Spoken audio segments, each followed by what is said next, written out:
episode 91, and I'm back. I'm here. This is Lego, and I've got with me Hove and Wendler. Don't sound excited for having Wendler on. No, I'm so excited to have Wendler here. Wendler, you're a champ, man. Thanks for joining us again. How's your week been? Week's been good. It's been a little warm out, you know. Dude. On that, just dealing with that, and just gaming on the side. Nothing too crazy. How about you, Lego? Oh, well, thank you for asking for the second time you've been on this podcast. I really appreciate it. You know what's funny about that? I'm pretty sure last time I told you I was bringing Wenny on, your response was, "You're no longer in charge of scheduling guests." Oh. Actually toxic. I know, I'm so toxic, especially to Wendler. But he's so nice to me now, so now I feel like I can't be toxic anymore. Do you mean he wasn't nice to you before? I mean, he just told me to get on B, and I died all the time. And that don't bring that up. That's a soft spot anymore. You know, it's almost as toxic as Monica Lewinsky was to Bill Clinton. So. By the way, ding, ding, ding. By the way, we're playing word insertion still. Now that we're doing episode 90 to 100, all of our word insertion words are going to be 90s themed. So, yeah. Let's catch them. Yeah. You'll see as we go. But yeah, as you can tell, my setup's a little different here. I'm still away from home for the third week in a row, but the hotel Wi-Fi was decent enough for me to actually do an episode this week. So yeah, you're looking good. Can finally talk about all the new stuff that's coming with Forsaken. I haven't even got to say a word about it on the podcast, which is crazy. And I feel like so much time has passed since the release. I'm not even sure what to even say anymore. So yeah, I got like beyond hype for that. And this week I've just been trying to finish my Iron Banner stuff. Ooh, okay, I did have a good story.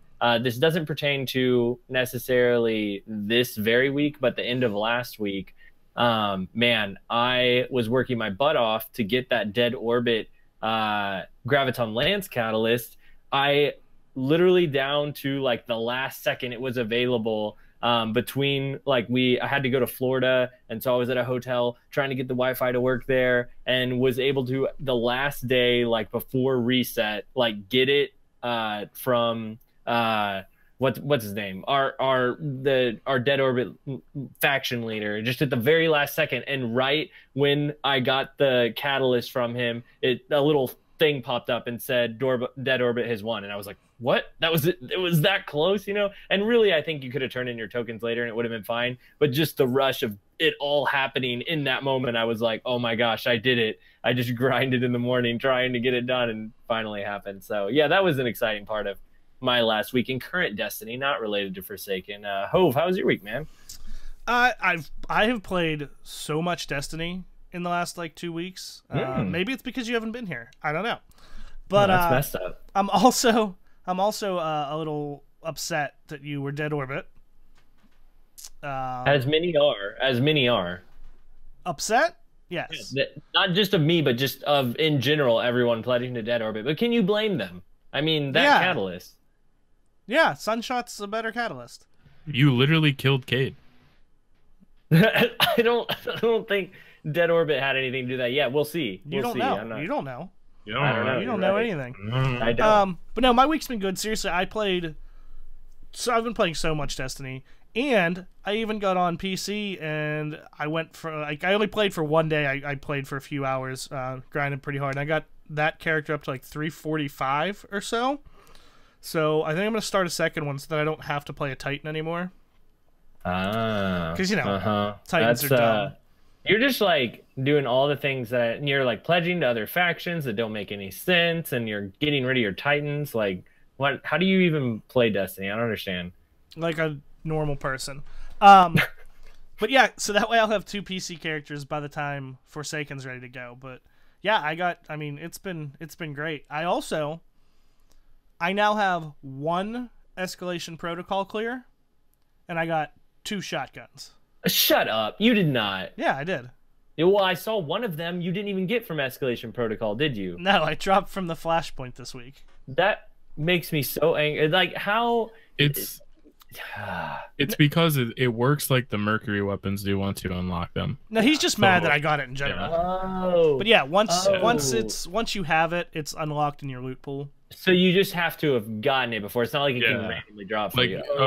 People were... There's few people I've seen on like Twitch saying that they got it even though they never got it before, but I just think it's either a bug or a lie, because the only people I've seen get it are ones that have already had it, and it makes sense given how Mercury's weapons work. So yeah, but yeah, no, makes sense. It was my one from Escalation Protocol.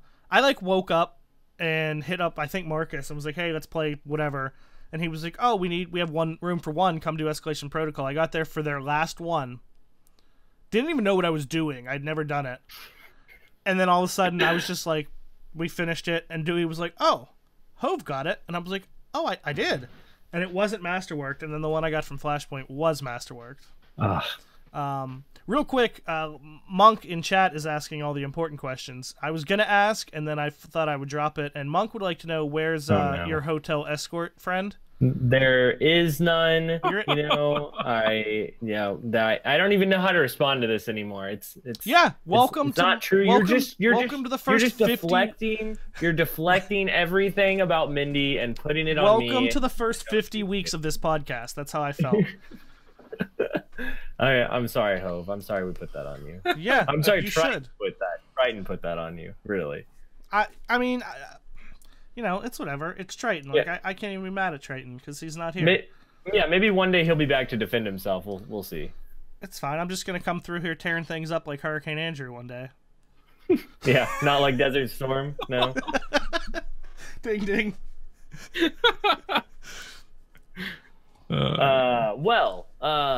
There's been some other things going on this week. We got Iron Banner going on. And did any of y'all get into any of that? Did you finish it last time? Are you still working towards stuff right now? Not. I mean, I play it, but it's not like I really am all that concerned about getting all the stuff. Like, really? Yeah, I don't know. Not my thing. They really don't have very many prizes at the end of the rank pool to like really make you want to go. Like the last three things, rank 30 to 35 is 35 is the ship. 30 is the gun that's like the Viced auto rifle. Is the ship cool? The ship looks like a reskin of one of the other ships you get. Oh. So it's like a lot of the weapons are kind of just, they're okay. Like the only one that really looked interesting was a Viced auto rifle, but the ornaments I would say are probably like the best looking ornaments that they've had yet. Yeah. In the game. The one thing I really wish though is they just had like a Macarena emote or something. I actually do wish they had a Macarena emote, even if that wasn't part of your word insertion. Didn't they have that in D1? They might have. They might have. I don't remember. They have a lot of cool stuff in D1. I honestly just noticed this, but then it made me. I have to say it now. Have you noticed how good Wenny sounds on the podcast this time compared to past times? Really good. What could that be? Like, what could have changed? It's almost like I want a blue microphone from a sponsorship to a certain podcast. Wow. It's pretty neat. This podcast is sponsored by Blue Microphones and Headphones. Really? So how ironic. Yeah, no, this is great. If you haven't noticed, we are all using Blue Microphones. Well, actually, you can't see mine because I'm in a hotel right now, but it's to the side over here. And you can get 20% off any order from bluemic.com using code REZOcast. So go ahead and throw that in here at the beginning because Wendler is sounding pretty awesome. And you can tell the difference. I know that I like to get to that, before the end, but that had nothing to do with. I honestly was like, "Wow, Wenny sounds really clear." It does. It honestly does sound compared to the nonsense mic that he used to use on his laptop. Like, and no BS, like at all. Like, not even trying to plug. Like when I did, even though I'm like a half-ass YouTuber for the most part, like the difference in sound. Yeah, the difference in sound from like using Astros to using a blue microphone is so noticeable. Like it's definitely worth the investment if you're looking into higher sound products. So yeah, it's my 2 cents. Like I don't have anything bad to say about it, really. That's awesome. And not only that, but I was gonna say something else about the blue mics, about like the quality of them being so good, but I can't remember what it was. I was just taken aback by Winnie's voice right now. It sounds so good. Yeah. Yeah. I'd actually like. He sounds so good. I'd really like to hear him sing "Hit Me, Baby" one more time right now. I can't. So I'm sorry. All right. What about Boys to Men? Would you take that one, Mama? No. Okay. That sounds like you got that down. Sounded like you were gonna sing Queen, actually. Oh yeah, I could go either way with that, I guess. Yeah. No, I've been to too many weddings to I will listen. I will listen to Boys II Men all day, every day. Motown Philly, come on. It's your place. I mean, Dropped a beat. I guess I just like Boys II Men, man. So you're really not going after any of the Iron Banner stuff? Like you don't want that Shredder helmet, the Titan helmet? I don't know what I don't know what you're talking about, because for Iron Banner I just go play it and then I go turn in my tokens at the end. I don't ever really look. There's nothing I'm going for. Maybe if I went and looked, then I would be like, oh, I really want that, but then I would be sucked into it and I'd rather just play to play. Yeah. And honestly, like I said before, I don't feel like there is that much to chase here like there is for the faction rally. Faction rallies, there's stuff to get. This one, it's kind of like, there's this stuff, but there's nothing. Maybe the energy hand cannon out of Iron Banner, that one's kind of interesting, I do need a good Is there a good energy hand cannon? Good. It's not good. No, in general. In general. In general, I would say the best one is probably the Minuet or Annual Skate. And I don't even care for either of those. I like my kinetic hand cannon so much. Jack Queen King. Oh, that's right. I did. That one's supposed to be good. I just got that. So use Sunshot. Yeah, but then it's an exotic. If I want to use I don't know. Don't make me think. No, I know the exotic balancing act is a funny thing. Oh gosh, it just gets me so excited for using weapons in whatever slot you want soon. There may be some caveats to that. We don't know yet. I know. It's not like you can use whatever, because they specifically said in this TWAB, which we'll get to, about how weapons. Was it this? I don't know. I remember hearing. Oh no, it wasn't a TWAB. It was somebody put out a summary. I think it was Bungie Informer on Twitter of different things from a Game Informer article. I actually have that tweet up because I wanted. There was a lot of cool stuff in there. It was a Game Radar. I believe. That was Games Radar, I think. Okay, yeah. one of the 30 articles that do game reports, Oh my gosh. Yeah, one of the things was he was talking about how certain weapons might be changing slots from what we have now, like some year one stuff. Do you want the quote? Yeah, sure. When the update comes, weapons will move around for people, so that is a change. As part of this change, some weapons will be reassigned to different slots, and so people will log in that day, and some things will have shifted around. Yeah, people already saw. I mean, maybe it's all subject to change, but in the initial reveal, they showed Merciless was an energy weapon now instead of a power. Yeah, Merciless was the energy, and then Acreus still stayed in the power slot. But those are the only two major ones people noticed. Obviously exotics, but who knows what they'll do with the field of legendaries. Man, I'm kind of hoping for Arentel to move to the energy slot now. I got that, and Aletha's still better. Well, they had another tweet. I think it was that same thread, or it was when I read the article, and I believe it was Scott Taylor. And he said that the only weapons staying in the power slot were swords, grenade launchers, and rockets. Everything else was viable from the primary, secondary, or power.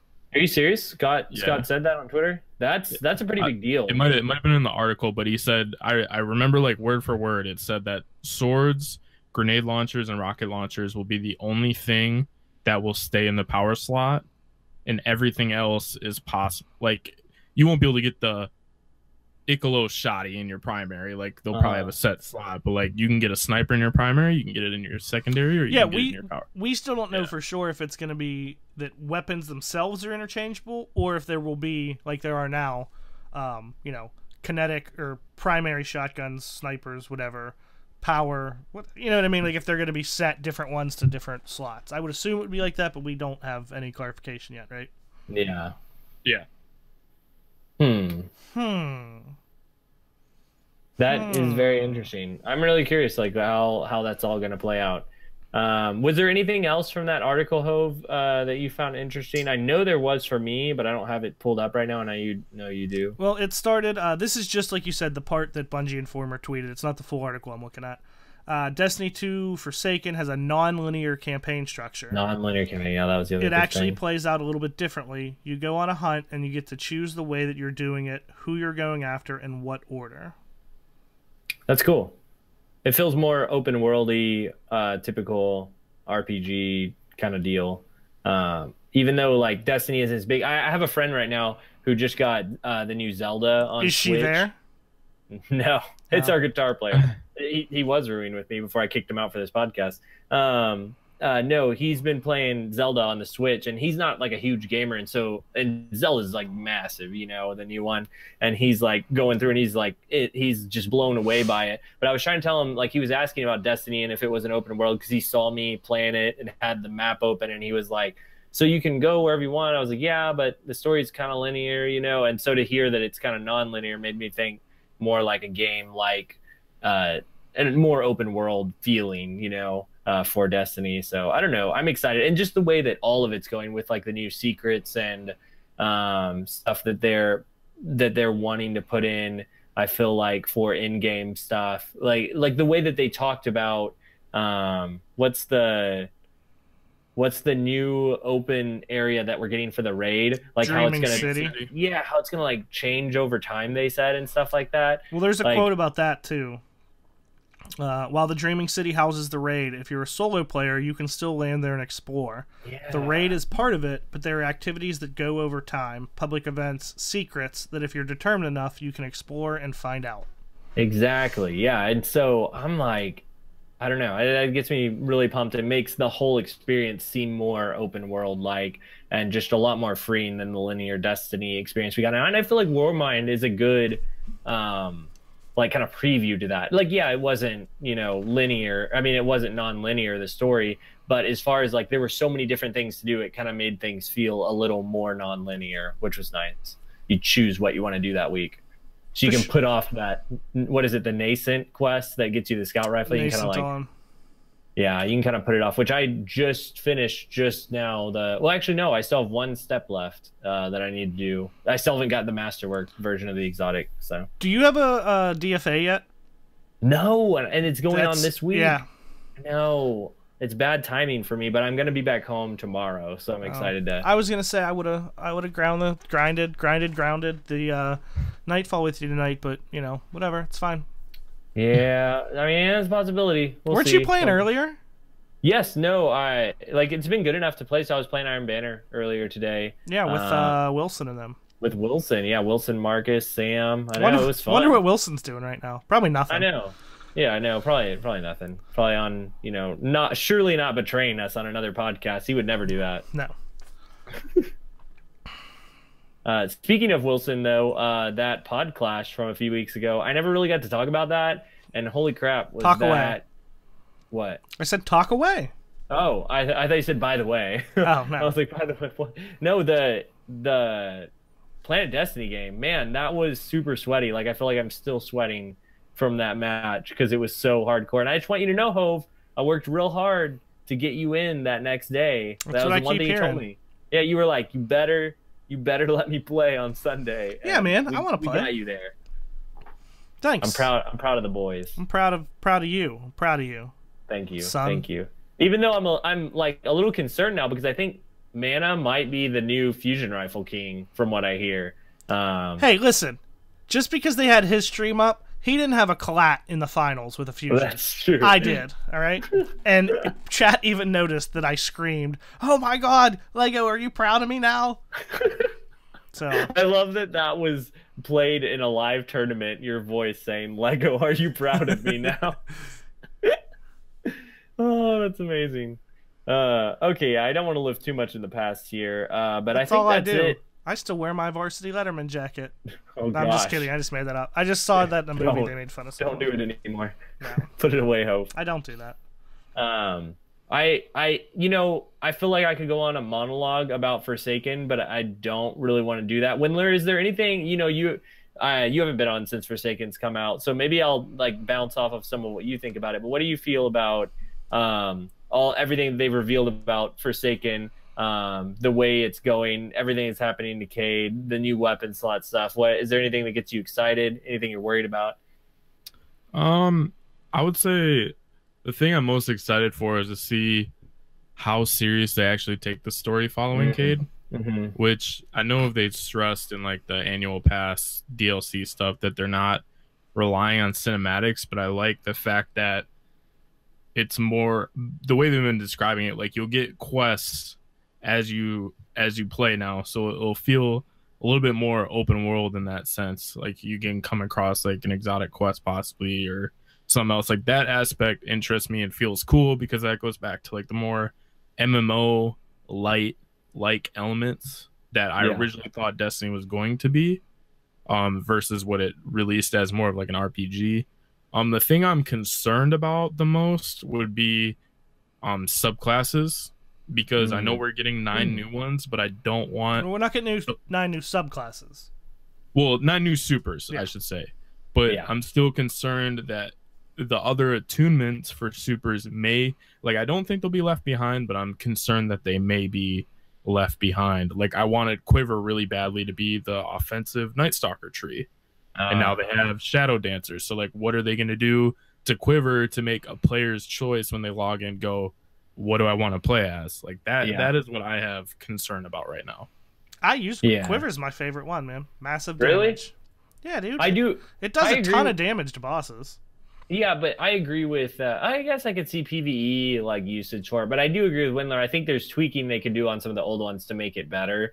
But that's one of the things that got me most excited for there's so many things like with the weapon slot changes. I'm super hyped about Gambit. I can't even wait to get my hands on it. Like it looks so fun. And the way that like Imtash and other people who have like played it talk about everybody. Yeah, everybody who was at E3, there has been no one that has touched it, whether they're a PvP player or a PvE player that's been like, I don't know, we'll see. Everyone is like, I'm sitting here making this YouTube video and I wish I was just playing Gambit right now. So that gets me so excited. Speaking of Gambit, though, Lars tweeted out, I think just today, there will not be Gambit private matches at launch. It is something they've looked at for the future, but there will not be private matches at launch. Well, they were saying it's not a Crucible activity. Right. Like, it's its own node. It's its own thing. It's like you'll have Vanguard, Crucible, and then Gambit is separate.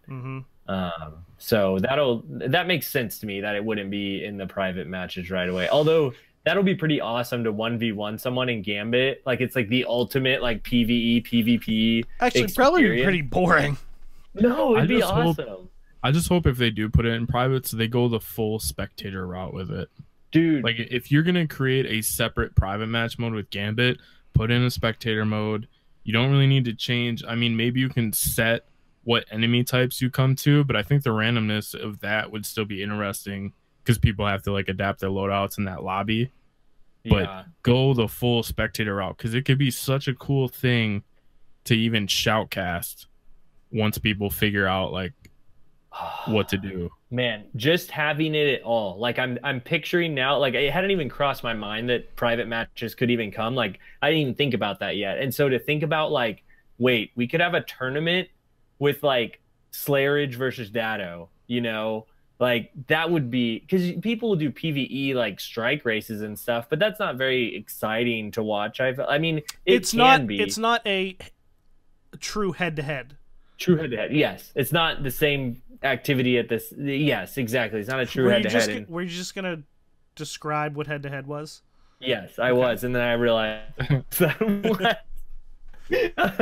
Oh, yeah. So that is ridiculously exciting. There were some other things about Forsaken that I just wanted to like throw out there that were like ridiculously exciting. The darker story, I'm super excited for that. But also what Wendler mentioned is his concern is one of the things that I'm most excited about, which is the new super and how that's all going to work within the subclass tree, and just knowing that there's 9 more variety of things to throw in the pool rather than just having the ones that we're used to right now. Like 9 is so many more.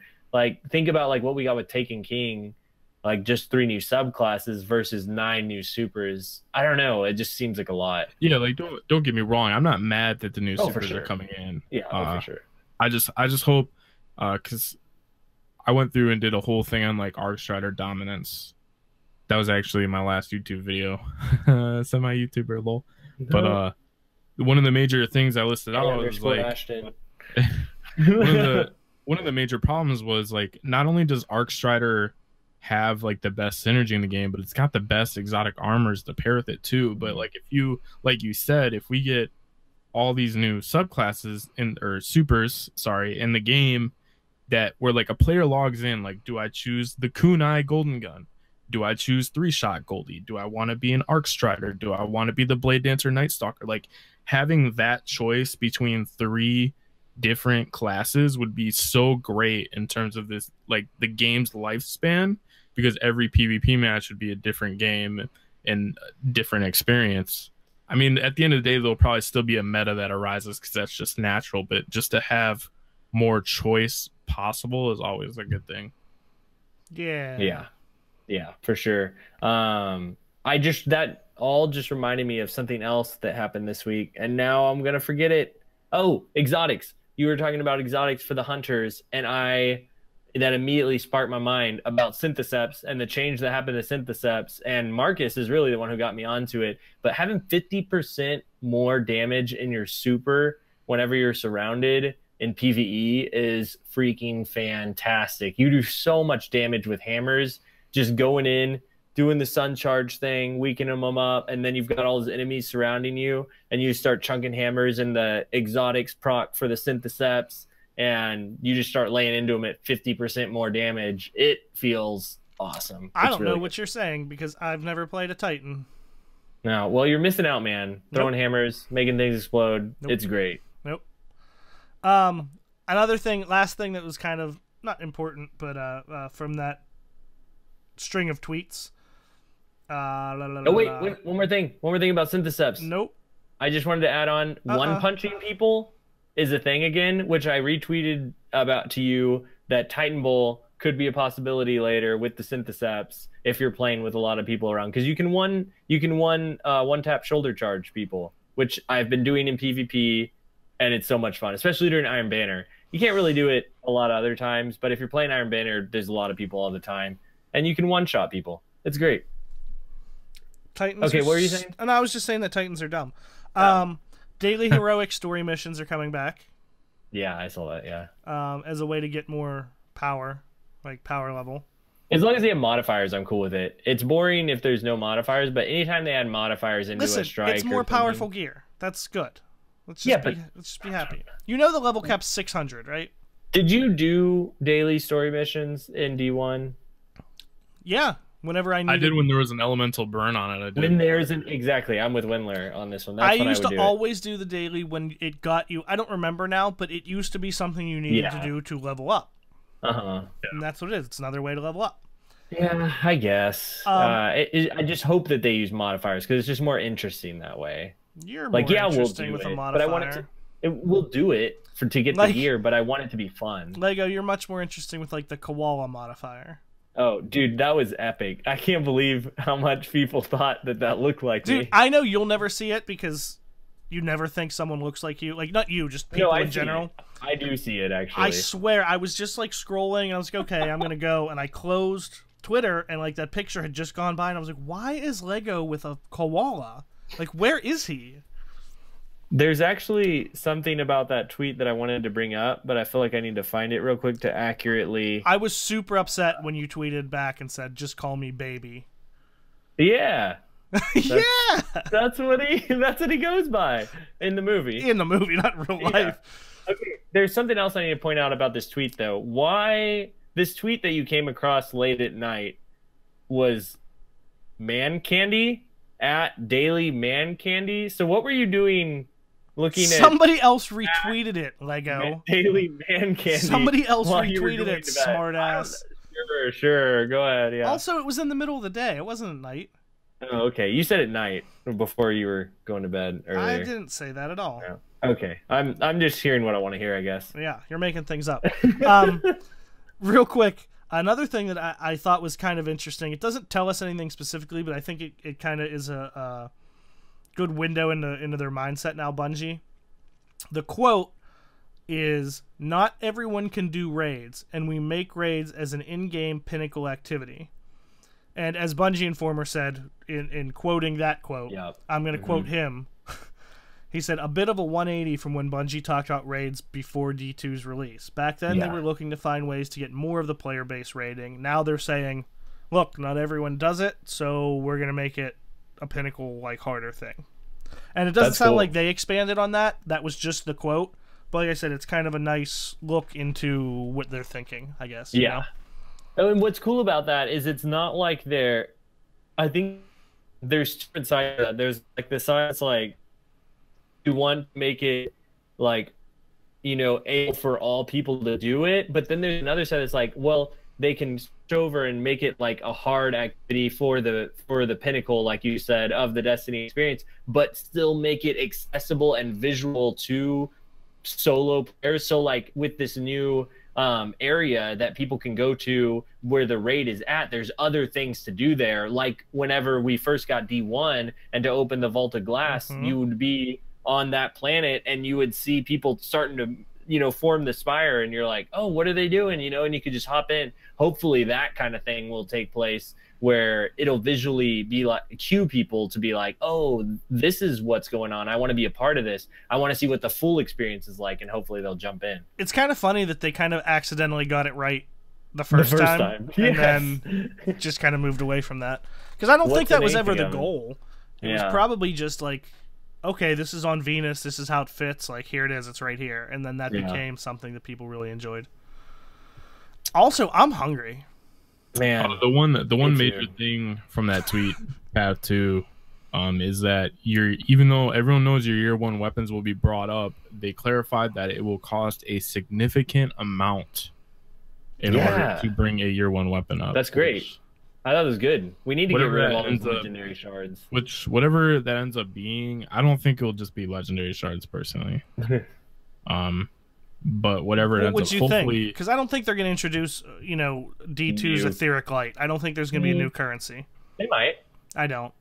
If they do, there should be a way to get it with your old currency. There might be some. I mean, if they're investing into the hobbyist, I would figure there's something in the daily milestones that you need to do that goes to a certain resource that you put in your weapon, or the new Masterwork system with upgrades will somehow allow your weapon, like you need to Masterwork that weapon, and then once you upgrade it to a certain tier, will allow you to break the year 1 barrier more or less and move on to year 2 progression. But I don't know. I mean, when they did Etheric Light the first time, I mean, that was when the economy started to get just ridiculous. And they knew it, and they refined it. Well, the Etheric Light was more like a Band-Aid, because they didn't have the infusion system.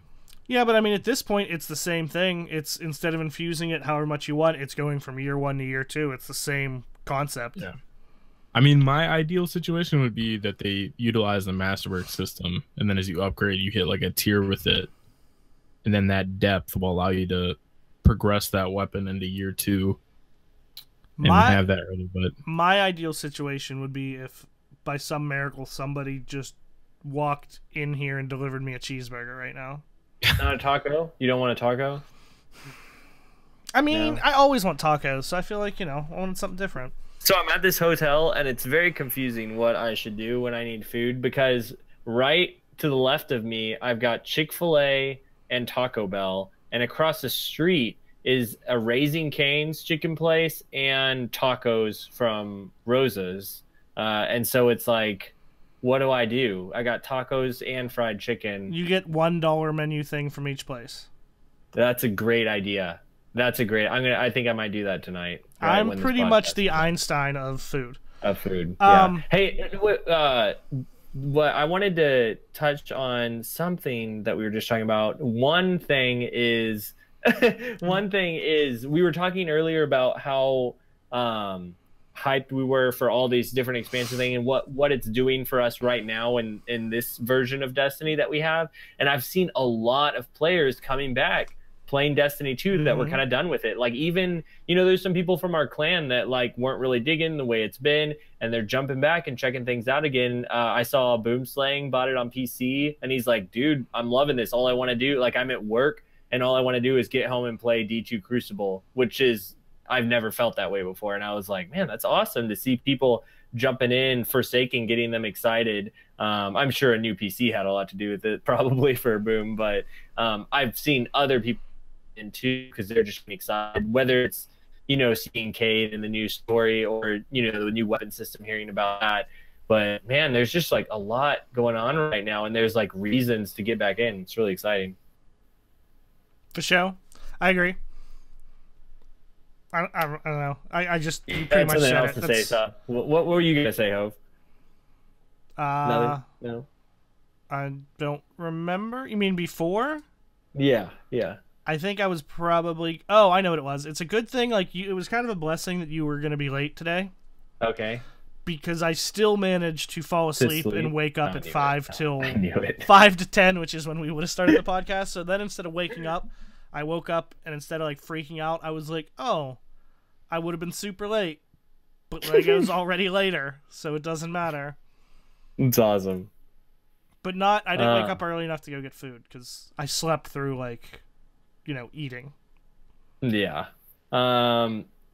Wendler, I got a question for you, because I don't know. We talked about this last time you were on the playlist and everything. I was wondering if you'd played any more comp since last time we were on, because I'd really gotten into it until I started traveling around, and then my times, I don't play at my normal time anymore, and so I don't have my team of people or just random people that are normally on wanting to play comp at night, so I've kind of been putting it off. But have you been doing that playlist at all, or are you like, nah? The last time I touched comp it was me, Hovey, True Vanguard, and that kid Frankie. That's a team. Is that his PSN, kid Frankie? I believe, yeah. Oh, okay. I thought maybe okay. I thought you were talking about someone else and just being no. Yeah, I thought you were talking about Frankie. That was his full PSN, because I don't know what his normal alias would go by. But anyways, so we had Hovey, who hasn't touched PvP in about 8 months. So every map, of course, that we ever got was a map that he has never played.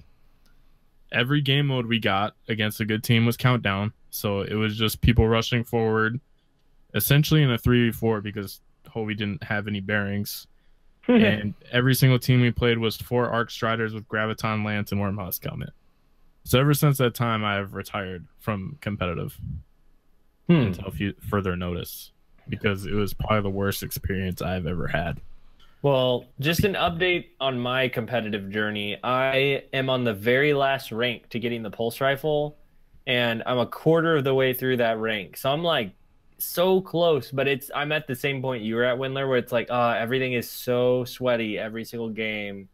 And I know that's what it takes, and I'm not complaining about it, like, as far as like it being so difficult. The only thing I am still complaining about, which we already discussed in full, and I don't want to get into it again, is the way it matches you using your skill versus not using your rank.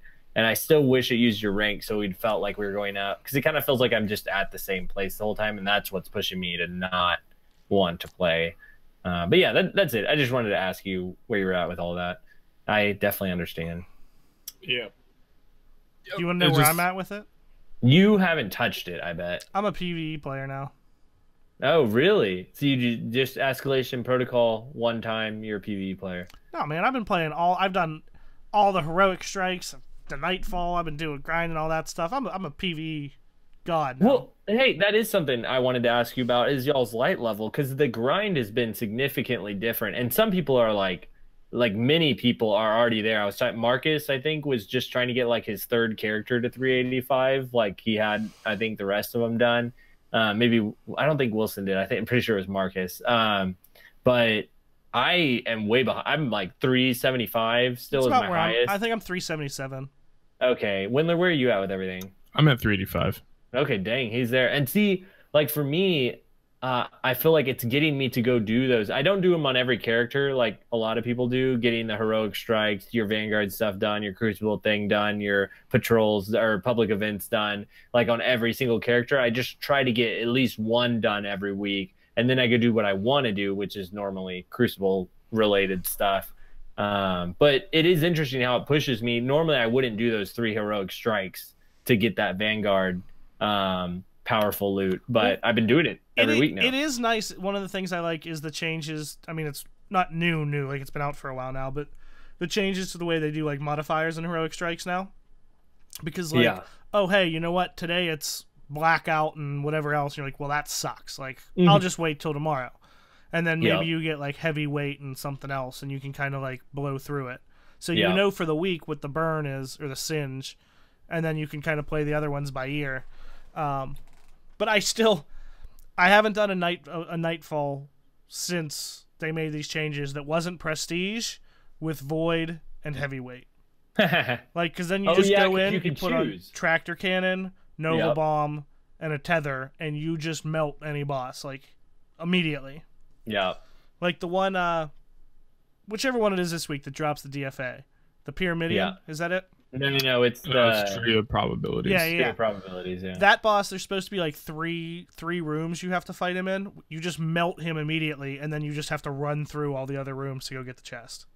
Because he just dies so fast. That makes me want to run back in there and do the Nightfall. Because I just did the normal Nightfall, and I was like, man, that was kind of a pain. I don't really want to do that to get the DFA. And then you just reminded me, it's you just so put it easy. on void. Yeah. And especially if you grab 2 friends and do it as a fire team, because then you just make sure someone's running tractor cannon, someone's running a warlock, and then you just have like void weapons, and you just melt any boss. Sounds good. It's great. I like it. Yep. Well, is there anything else y'all want to talk about this week? I think I'm good to go to the TWAB if y'all are. Yeah, I guess so. Guess what I had for dinner yesterday? You had a HelloFresh something. It was so good, man. We're not sponsored by HelloFresh. I know, guys. but I really fucking like it. That's cool. That's good. I'm glad. I'm like a chef now. The TWAB. Oh, I remembered the thing earlier that I was trying to remember. It's one more Bungie related thing that the devs were talking about, and this isn't necessarily what the devs have said, but it's some like behind the scenes stuff that happened for the way weapons are going to be later on for their new mod system, or maybe it's for the way random rolls are going to be later. I'm not sure completely what they were talking about, but this last week on Crucible Radio, Swain Stash talked a lot about his trip to Bungie and some of his conversations with Hamrick and those guys.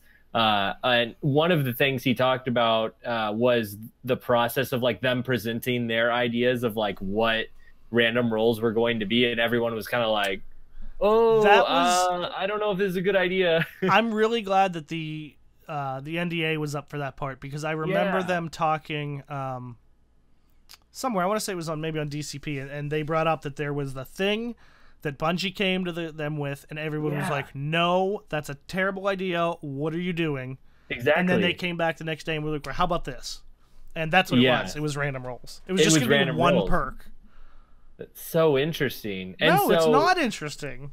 No, it's so interesting that that's how it went down, and it's cool to hear that our community came forward, represented us, and was like, no, this is we're not sure about this. And even, it's funny, you just need to go listen to the Crucible Radio version of Swain explaining it, because he kind of talks about the back and forth between the Bungie devs themselves, and how like one guy presented it, and even another Bungie dev was like, I don't think that's going to work, like along with the community. So it is interesting just to hear the backstory and how much they care, how much care has been put into the Forsaken DLC. Like, it's really interesting to hear about. So check out Crucible Radio's last episode, or DCP, they talked about it too. So yeah, I just wanted to shout that out because it was just super interesting. So yeah, TWAB time. The TWAB. Yeah, I'm not even gonna read it the way Pope Bear does.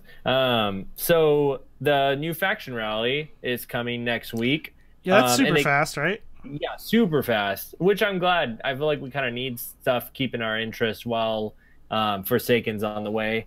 But they clarified something that they were wrong about before. They said the winner's loot was going to be added to the pool, but they clarified that will not be the case. So that beautiful sidearm that Future War Cult had as the winner's pile will not get added to the pile, you have to actually like Win. pledge to Future War Cult, and Future War Cult has to win, and that's the only way we're gonna get that Last Hope archetype sidearm that has kill clip. So we gotta all pledge to Future War Cult, right? Like that's the only way. I've been saying this. Hello. But see, here's my deal. I think Hello? the population had to get Dead Orbit out of the way, out of their system, had to know the truth, and then we'll all come back, get our Future War Cult, Sunshot, Catalyst. That's what I think is going to happen. I don't. It makes it really interesting because we don't know how this next faction rally is going to go, because half of the people who pledged to Dead Orbit, I don't know the exact statistics, but a lot of people who did went just for the Graviton Lance Catalyst, and now that they got it, they're going to go somewhere else. So are they going to go to New Monarchy or Future War Cult? It may be like the best faction rally race we've had since they introduced it. Yeah, we think that. I'm gonna pull a hot take, and I don't think anything's gonna change. I think Really? Dead will still win, and my reason for that is because this past, I don't know if you got a chance while you were gone to see the results for the last faction rally. Yeah. But we all thought that it was a tight race, or not really tight, but it was Dead Orbit, and then everyone assumed that Future War Cult was going to be the clear number 2. And it was New Monarchy. Yeah, New Monarchy was still like 10% ahead. That's so crazy. I really don't think anything's going to change. Because there are plenty of people I know that went to New Monarchy and didn't even look at the catalyst. They realized until way after, they're like, oh, it's sweet business. And I honestly think that's how it's going to stay. Like, I think people are just going to go right back to Dead Orbit and be like, I think it's still that thing that we've talked about before, that a bigger percentage of the people who play this game than we give credit for are not people who even know that that's how it's going to work. Yeah, I think you're right. I think that is a big part of it. Or there's people that did not get a chance to finish and get the Dead Orbit one, because your seasonal rank stays. Your seasonal rank does not reset between each rally. Yeah, so you can have someone that's like rank 32, and they're just going to go back to finish what they already started, you know? That is something that I think you're right on. I think there are going to be a lot of people who keep going Dead Orbit because they just didn't have the time. Because I had to put in a lot of hours to get it on the road, and I could see how if somebody had like, you know, a super heavy week with work or family or whatever, like you just not getting it done all in 1 week. It's a lot. See, I'm kind of worried now because my plan was I didn't really grind real hard. I just kind of played it, and my thought was, I'll get to whatever I get to this time. I'll finish Future World Cult next time, and then for the third one, if I really want to, I'll grind the shit out. And you know what? To be fair, it's not even that bad of a grind, but I will do one faction rally to get to 50 for Graviton Lance. Yeah. But now, if you know, kind of the way we're looking at it, if I do that in that order, I may not get that sidearm even if they do win, because if they win, it's not going to be the second one probably, right? It might be the third one, maybe. Yeah, maybe. Well, the sidearm will always be for sale if they win. But it's just a higher price. Yeah, I guess that's true.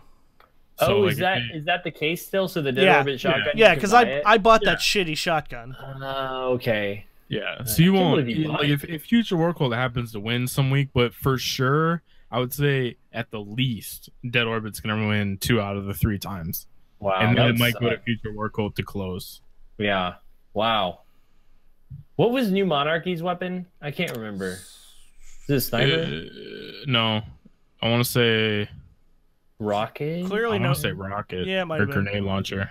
Yeah, I can't even remember. That's how I was gonna say that shows right there. Yeah. Yeah, that speaks to it. So yeah, next week will be interesting with that faction rally. I'm excited to go Future War Cult and see if I can get that Sunshot Catalyst. I'm really tempted to go New Monarchy, but I feel like I'm placing a bet on who's gonna win more so than going for a Catalyst this time, because I want both those Catalysts. I'm just betting on who's gonna win, and I want that sidearm. So I'm gonna be pushing with the community. Hopefully we can make it.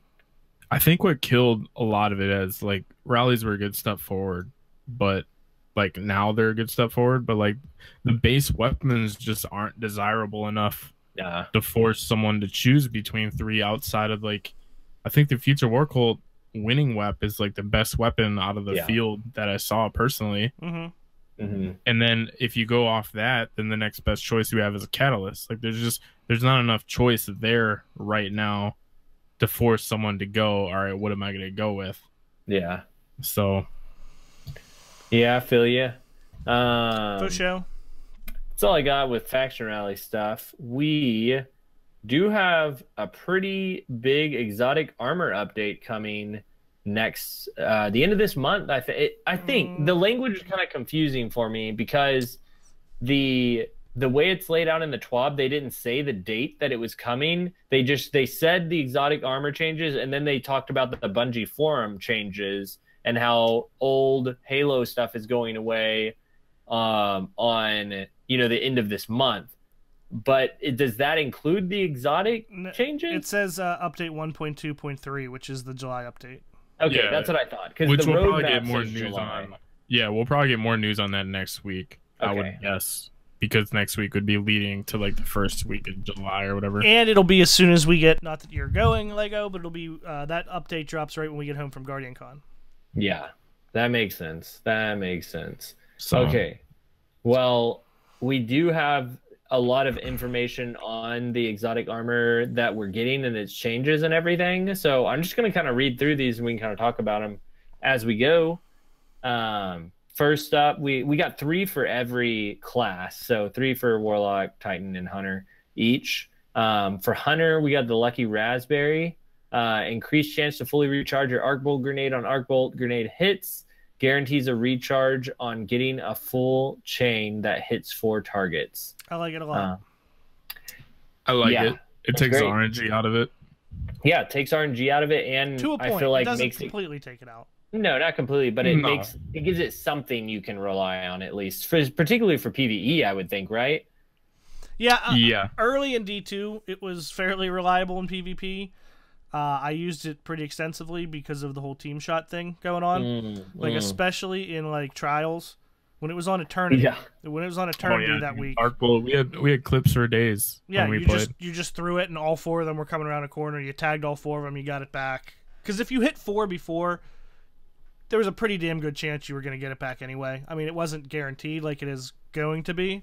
Yeah. But yeah, I like it. I always liked Lucky Raspberry, so I'm pretty sure all of Planet Destiny would have got their grenades back if they had this equipped on that first round that we played ever against them in the tournament. We all loaded in, me and Wilson, Fate, and every mana, and we run down the back hallway of Javelin towards B, and everyone dies immediately to grenades. I just see all their grenades come. They knew exactly where we were coming. Oh my gosh, that was crazy. So it could happen in PvP. You never know, but yeah, it'd be rare. Oh, that just reminded me of something else I'm really excited about. The permanent 6-player playlist coming to Destiny. That's pretty exciting. Really? That's what you're excited about? It's also coming with a permanent Rumble playlist, and you're excited about 6s?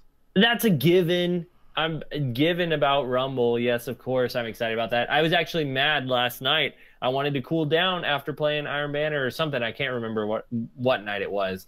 But I wanted to cool down after doing some Destiny things, and I couldn't play Rumble. It was just Iron Banner. Are you ready for Sniper Fusion private matches again? Oh, I'm so excited. I was thinking about that. Actually, maybe we could do Bow Fusion, because that would be kind of like No Land. Dude, yes. Dude, I'm really excited about the bow. I wasn't at first, like I was kind of excited because in Battlefield, I loved the crossbow in Battlefield 3. It came in like one of the very last expansions of the game, and you could like switch out what arrow you wanted on it, and it was really awesome.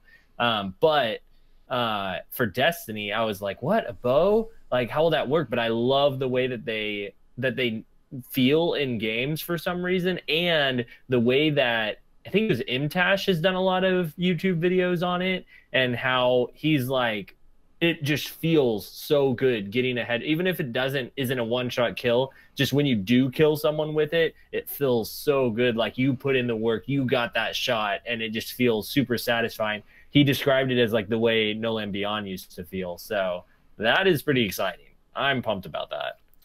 Yeah, bows will be fun. I mean, what's not to like about a bow? Yeah, of course. Okay, so next exotic, we got the Stompy 5. Increased benefit. Yeah, well, yeah, stomp. Yes. They got increased. There are two kind of stompies now, right? Frosties. Oh, Frosties. That's right. I don't mean a hunter. What am I talking about? So the zombies increase benefits when using strafe jump and triple jump. They wanted to give players basically other stuff than just high jump an advantage when using them. Y'all are more so the hunters than I am. What do y'all think about this? Eh. Yeah. Yeah, I Eh? don't know. That's my thought. Eh. I just want Bones of AO back. I think that's everyone. I wish like if they were gonna change Stompies, they would have just added another jump to it and gave the mobility, and boom, it'd be a huge mobility exotic that someone could use if they wanted to. Yeah, as someone who like doesn't main hunter that much and likes different variations on the jump, and I'm not in love with any of them, I'm excited to at least try this out and see if there's a play style that I can like a little bit more than my current hunter play style with it. But yeah, as for you guys, you know what you want. Oh, I know what I want. You want a taco. No? Okay, burger? Okay. Yeah.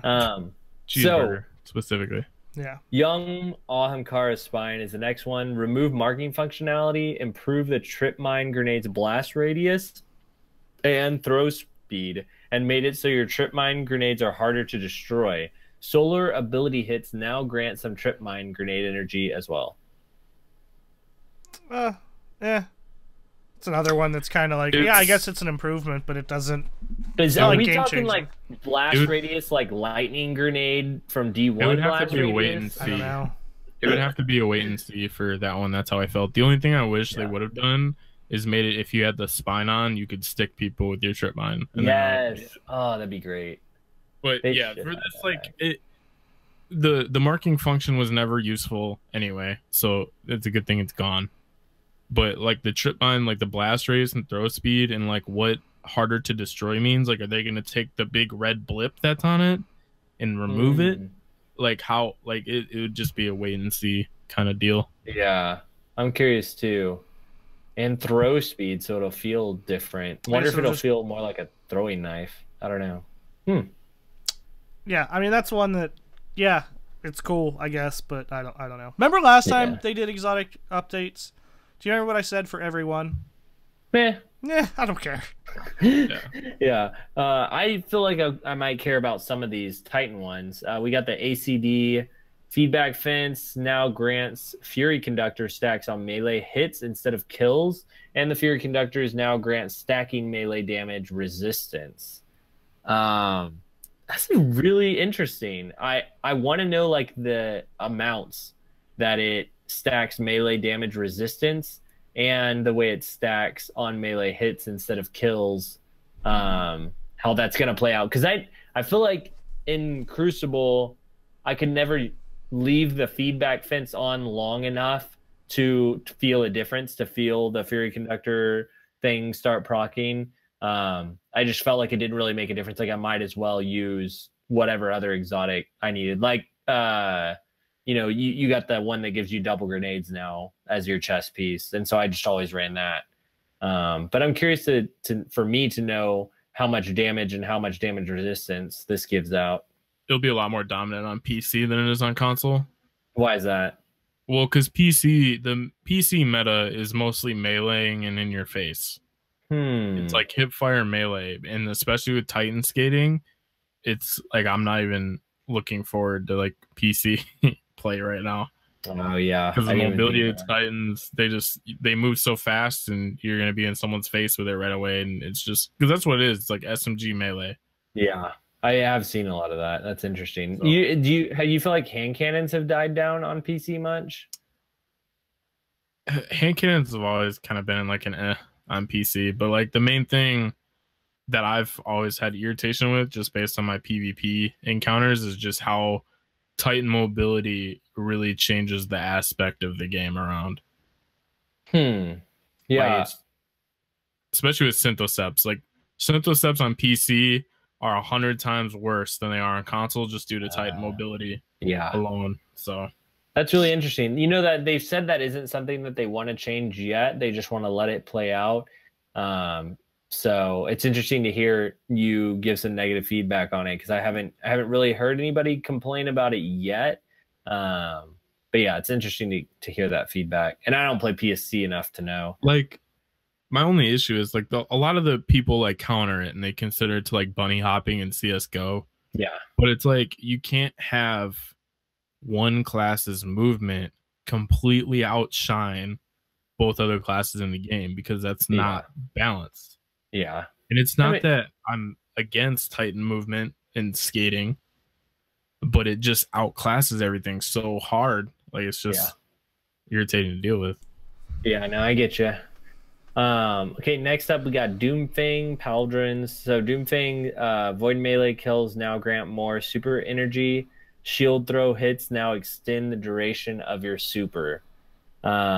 So that's interesting to have just something a little different. They said they realized that Titans have a lot of exotics that help with punching things, and they want to differentiate this one a little bit. And they differentiated it like a little bit, but not too much. Like just shield throw hits, extending the duration of your super. That's one of those.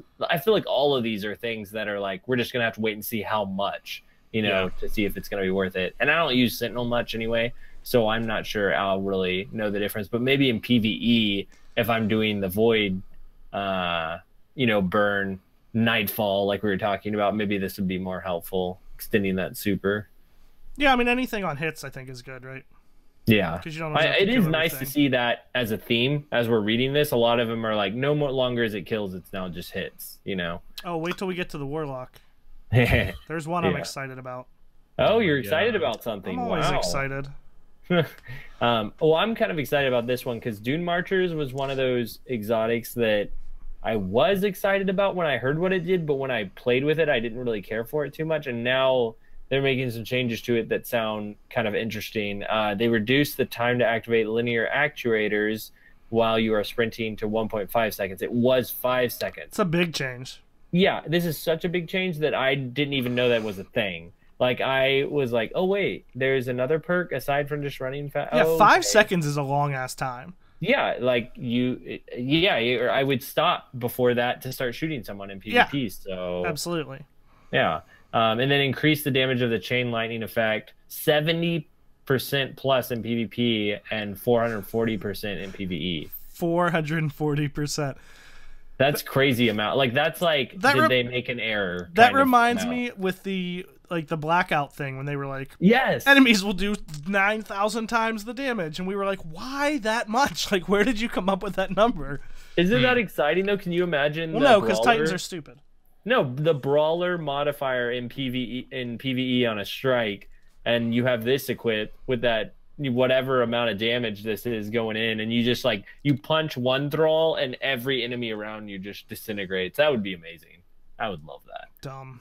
That's like the definition of what you want for your Titan. You want to go in and do like one punch, and you one punch everyone around you. I have to say, Syntheseps, whenever that perk is active and you're in like a public event and it turns on, I can almost one punch the knights that come up during the war sat on Mars. Like, they show up around you around the war sat, and there's so many enemies that the Synthesept thing activates, and you just punch someone and it takes them down to one little sliver. I don't know if I need more light level or something to get them a little bit more, but I know Sheik had DFP had the thing going on where if you get an overshield and you have that tree on your Sentinel, that once you get an overshield, your punch is even stronger, and so stacked with the Syntheseps, you can like one punch anything basically. I need to try that out sometime. That sounds really fun too as a Titan. I would if I had a Titan, if they weren't lame. That's all. That's all I have to say. That was it. Okay, we can move on to the important things, right? About the Warlock, because you're excited about it. So. No, I want you're in charge of this podcast. You're back, Lego. Here's the deal. I'm not going to be able to pronounce like half these names, and I don't know what half these exotic things do, because Warlock is like the one class I absolutely just don't play unless I have to. The jump still feels so funky to me. I've been trying this week for Iron Banner, and it just feels weird. But okay, I will read these. Warlock, Crown of Tempest, collapse the total number of stacks of conduction times to 3 with the same total effect and each stack of the conduction tines lower the upkeep cost of Storm Trance. So this is basically what do y'all know what this exotic does with the way it stacks? Okay, someone explain this to me. Arc ability kills Uh-huh. reduce the recharge of your arc abilities. Okay. And that's stacked up to 5 times. So say you were using, Okay. like, I would use it on Storm Trance with, like, Arc Bolt. So then if you, say you, like, there were Thrall, or you were in a mob and you threw an Arc Bolt and it killed 4 of them, you'd get a 4 stack, like, conduction times 4. And then, like, you meleeed someone, it would be times 5. If you got times 5, it just, like, steadily rose back up, like, the little bar for your stuff, for your abilities.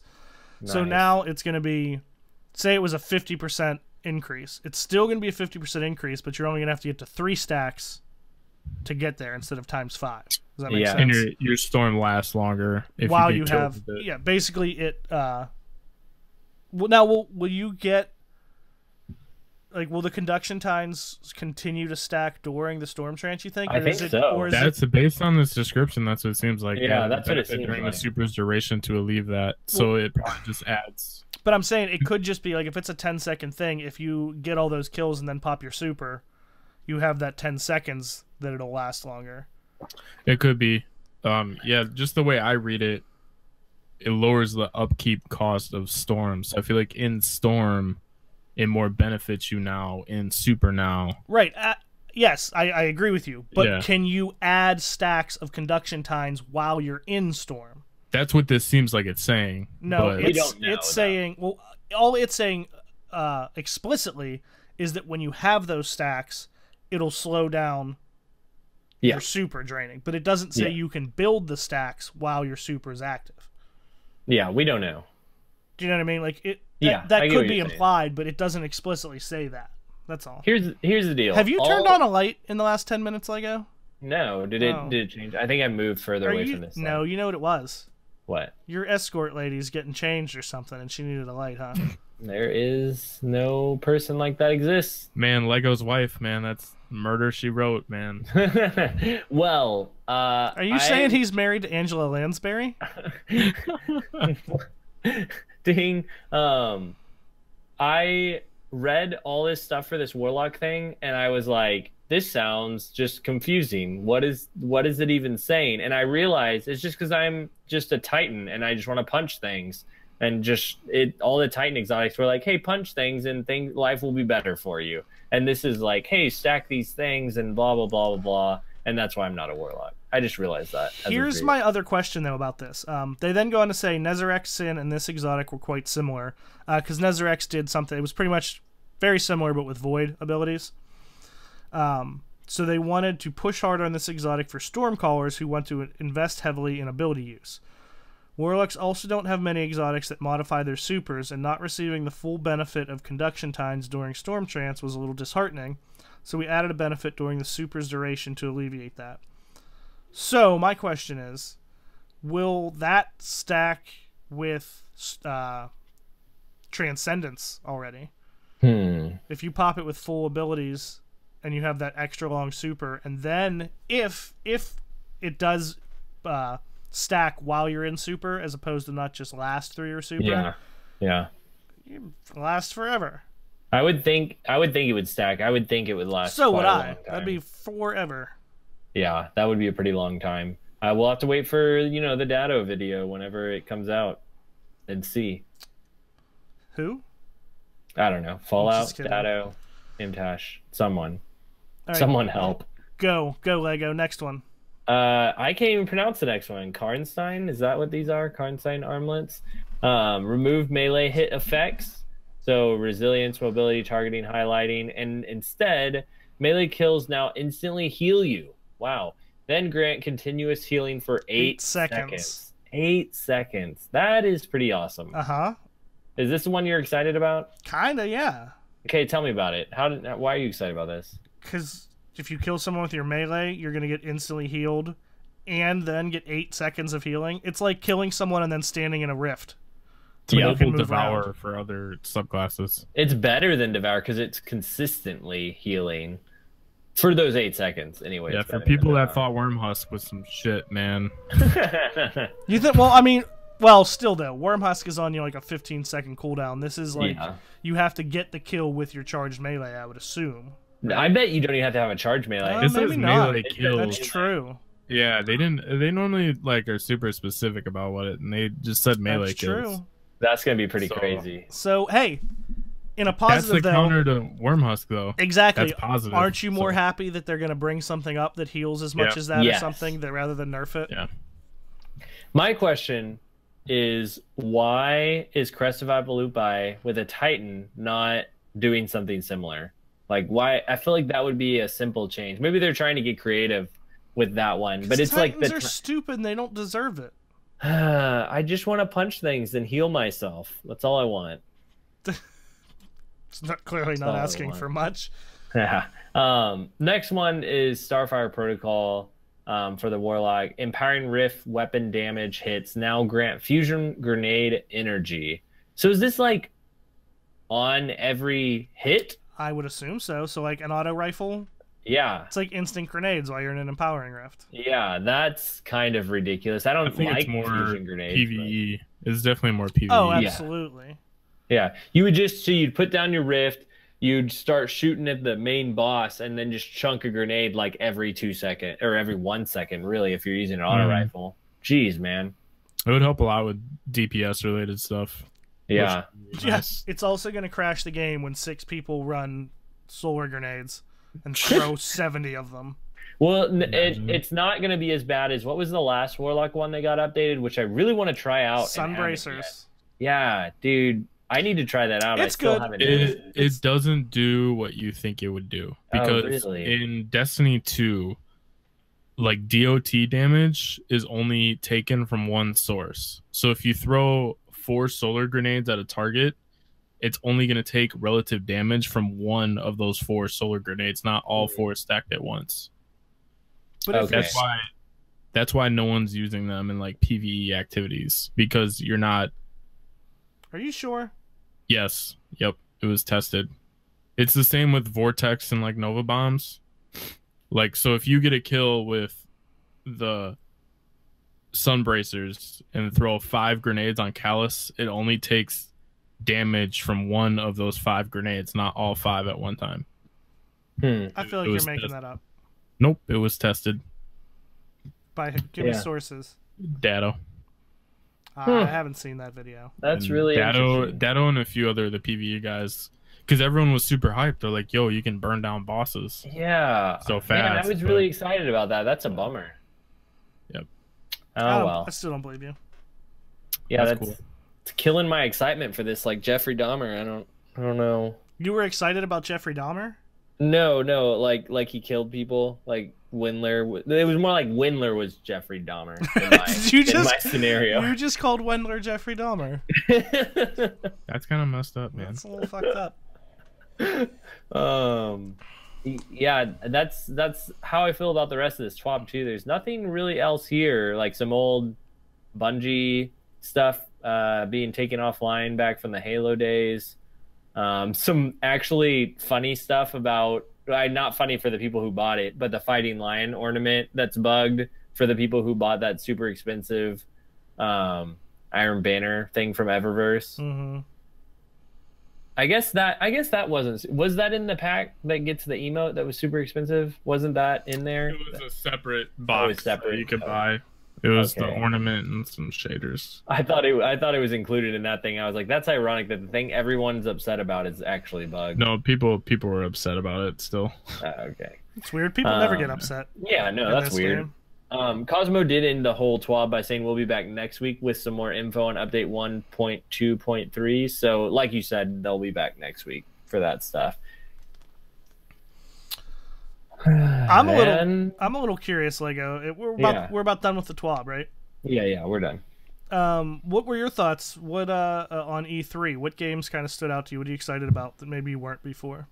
I mean, I'm kind of blown away by Naughty Dog stuff. Yeah, that's a given. I knew it would be, but seeing how seamless, whenever you play through Uncharted 4, there's sequences that like feel like, am I in a cinematic or am I actually playing this? And you could tell you were still playing it though. Like they're getting close to seamless, this was actual like the gameplay that they showed, like it looked seamless between when she was going through and like fighting certain people and the way that she would interact with them. It felt like they just thought of every way you could interact with an object or a person, and it was just that part alone was I bet incredible. you they didn't include every way you could interact with a person or object.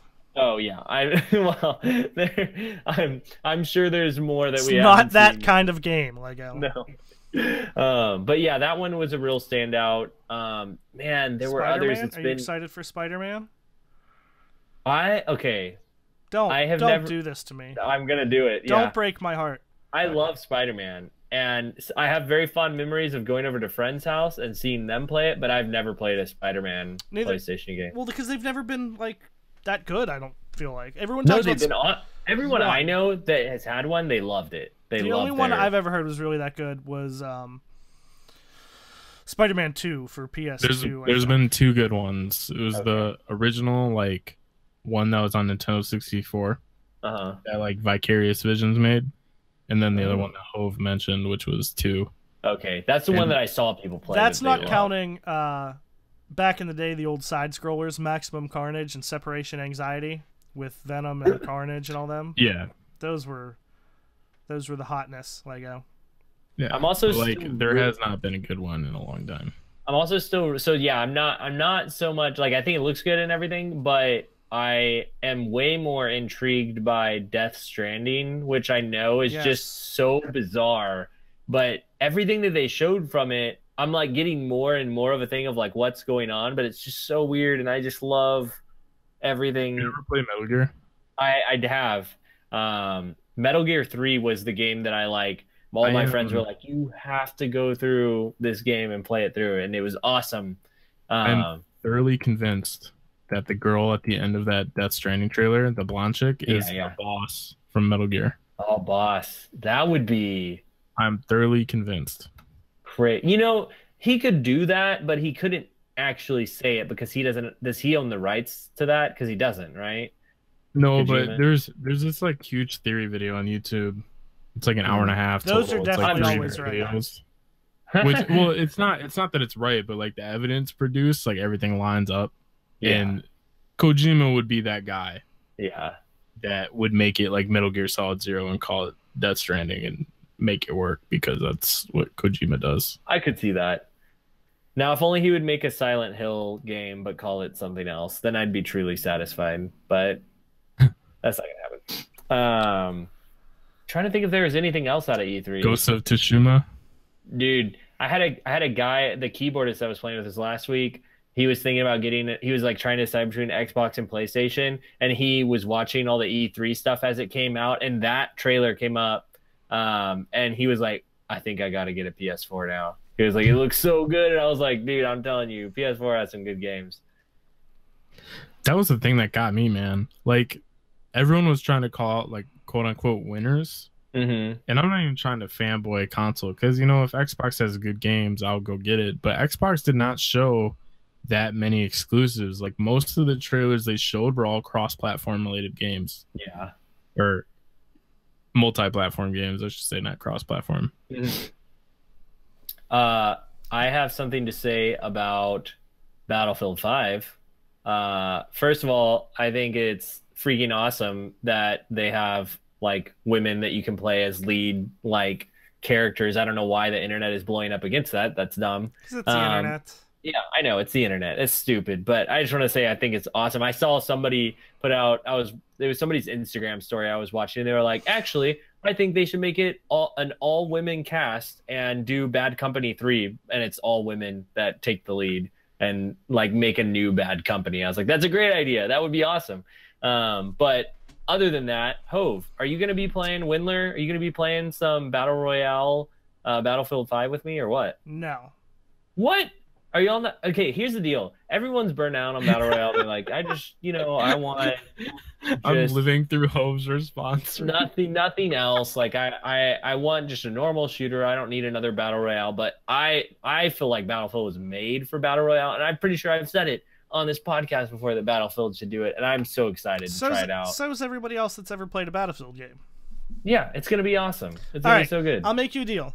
Okay. I'll play that with you Mm-hmm. if you play Skull and Bones with me. What is the Skull and Bones? I saw you send a link. You about don't know what Skull and I don't- Bones is? No. What is it? It's a pirate game. Okay. That originally, I just found an article today that makes me even more excited. First of all, when we're done here, and this sounds like verbatim what I said to Mana last week, I'm making you watch the trailer for it. Okay. Was this announced at E3 or was it? Yeah, Is this a yeah, thing? yeah. Well, It's it was announced like last year, Well, but they have okay, a new okay. They trailer. showed it at E3, yeah. They did a Yeah. like a I should cinematic. clarify. I missed a lot of E3. Like I was working. I didn't through watch half any of it. I just kind of Yeah. like followed Twitter, and then if something sounded cool, I searched for the video. Uh-huh. But they did like a cinematic story trailer, and then they did a gameplay trailer, and it's.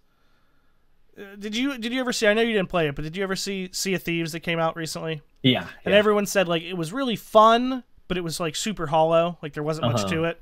The description I keep seeing of this looks like what Sea of Thieves should have been, like much more in Mhm. depth and blah blah blah. And Yeah. they released. There was an article today on Kotaku, yesterday, and the headline. I haven't read the whole thing, but Skull and Bones is more of a pirate version of Destiny than it initially appeared. Is the headline. Yes, I saw that article. So now I'm even more excited. So I mean, there's also, I know I'm asking a lot. I will play Battlefield with you if you play this, and we're only allowed to speak to each other in like pirate euphemisms and accents Like while we play. no, forever. Oh well, no. Yes, while we play Lego. Okay. I'm not asking you to become a pirate. Not. I mean, you might have. It. Stranger things have happened. I did ask Wilson if I could be his wench. when we Like were I playing said, this. Stranger things have happened. Yeah, like everything that happened in the Death Stranding trailer. I got for real though. I got one other thing with E3, and I feel like I'm gonna get hate mail for this, and maybe I'm missing something. Maybe there's something I didn't see that everybody else saw, but I'm not that excited about Cyberpunk. I don't even know what that means. I don't know what that is. I don't know. Okay, because like everyone is freaking out about it, and it just looks like a. I mean, if you like GTA, it looks like a Blade Runner GTA to me. I don't know. Which Blade Runner is awesome, but GTA isn't really my thing. So I guess like that's great that people are excited about it. I'm not dissing anyone. Just that's what it looked like to me. And so I don't know. It's hard to like buy into the hype whenever there wasn't anything from it that I was like, oh, that looks amazing. There wasn't like one thing. I don't know anything about it. I don't care. I just don't care, Lego. Okay, I thought Wendler would have something to back it up. Like he was going to Wendler's fight me on been it, strangely quiet tonight. but It's I weird. know. I'm not complaining. I thought he was gone for a second, actually. Quiet No, it's Wendler just- is best Wendler. Yeah, there's just I didn't really have anything to add. No, you're good, man. Well, I think that's it for episode 91. I'm sure we'll have lots more Forsaken talk in the future. Gosh, I can't wait to play Gambit. I'm like, I'm going to get to play it in less than a you're month. Guardian Con, man. Yeah, man, sucks to suck, bud. It does, man. It really does. I bought Cards Against Humanity again so we can play it. Well, this has been Lego, aka Lego Not at GC. You can find me not at GC. Wow, you sound Lego so League. sad. I am sad. I want to go. You It were would just be in awesome. Florida. You should have just stayed. I know. But yeah, this has been episode 91. Thanks for listening, guys. If you're on the podcast app or live or on YouTube, we appreciate you, whatever way you want to listen. I just wanted to go ahead and throw it out here out front. If you are listening on iTunes, we'd love for you to leave a review. And if you're listening on YouTube, leave a comment. Let's talk. I see them all the time whenever somebody does leave a comment. So we appreciate you guys listening. You can find REZOcast at REZOcast on Twitter. And REZOcast.com if you need to go there for episodes. You can listen there as well. This has been Lego, aka Legoli Flash. You can find me on Twitter, Twitch, YouTube at Lego LE Flash. Hope, where can they find you? First of all, I did want to point out, yes, Lego's right. Reviews, YouTube comments, and all that. But I do want to say that, especially lately, there's been a lot to chat about on Twitter. We've had some people comment. I've had some fun conversations on Twitter. with some people. So keep that up. That's fun because generally I'm the one. Keep this in mind. I'm generally the one responding from the REZOcast Twitter, so it's probably going to be ridiculous. Yep. So yeah, because I don't know. So yeah, that's fun. I enjoy that. But you can find me at GuardianCon without Lego. That's it. That's where I'm going to be forever. So sad. Also, though, here, twitch.tv/Hove76 and Twitter at Hove76. That's HOV76. No relation to Soldier 76 and or Fallout 76. Or Hovey. Or Hovey. Which I have to bring up is amazing that not just Fatebringer was calling you Hovey during the tournament that everyone was watching us on the other week, but also like Wilson and everyone was like Hovey. Really? Oh, Hovey. Or maybe not Wilson, but Mana was for sure. Like I picked up on it. It was Fate amazing. does it on purpose. He always, even when we're not like on stream or anything, he always calls me. Oh, that's right. Wilson wasn't playing. So it was Mana for sure, Fate for sure, and I think Light was doing it as well. Everyone was calling you Hovey. It was great. That's the worst. Anyway, yeah, that's where you can find me. Wendy, how about you, homeboy? You can find me on Twitter at Wendler34. You can find me on YouTube usually right now by just searching Wendler. You can come across my channel because I'm not cool enough to get my own URL yet. And then on Twitch, you can find me also at twitch.tv/Wendler. Very nice. Y'all can also find more about Team Resolute at Team Resolute on Twitter. And I think that's it for this week. Hove, you got anything? No. I appreciate Hove you saying GG all those times we were in an episode. I know it's tough. It's tough, man. It hurt me. Yeah. Well, until next time, guys. GG. GG. GG's.